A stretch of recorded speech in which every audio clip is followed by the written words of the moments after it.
हम लोग सेलों का संयोजन समझते हैं या सेलों का सहयोग कह सकते हैं। तो सेल के सहयोग को या संयोजन को बैटरी कहा जाता है।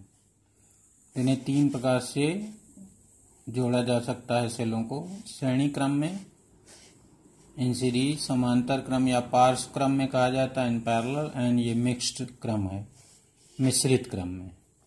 तो जब कई सेल हम लोग आपस में जोड़ लेते हैं तो उसको बैटरी कहा जाता है, सेलों के संयोजन को। तो अब ये जो जैसे ये 3 सेल जोड़ लिए गए तो ये एक 3 सेल की बैटरी बन गई।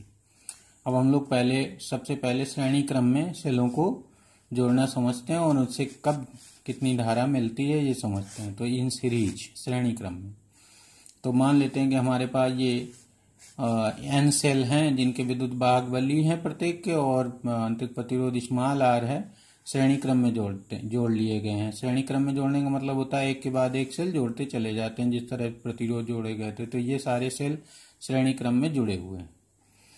अब यहाँ पर हम लोग देखते हैं तो ये जो बैटरी बन गई, तो जो परिपथ का कुल विद्युत वाहक बल होगा इन सेलों के विद्युत वाहक बलों के योग के बराबर होगा। तो E plus E plus N बार तक तो N ही हो जाएगा।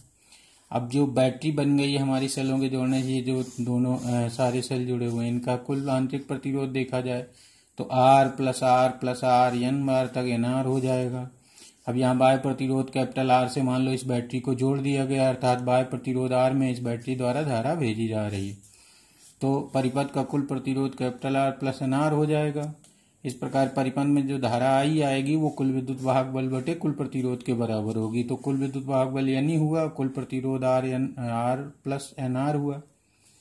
अब यहाँ पर अगर ये मान लिया जाए कि NR is very very less than capital R है, अर्थात जो बैटरी का आंतरिक प्रतिरोध है वो बाह्य प्रतिरोध की तुलना में बहुत कम है, तो I बराबर हो जाएगा NE बटे R। इसको हम NR को नगण्य मान लेंगे।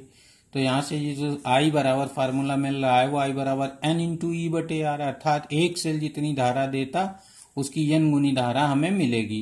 तो इसका मतलब है धारा मैक्सिमम मिलेगी। तो ऐसी कंडीशन में मैक्सिमम धारा हम प्राप्त कर सकते हैं।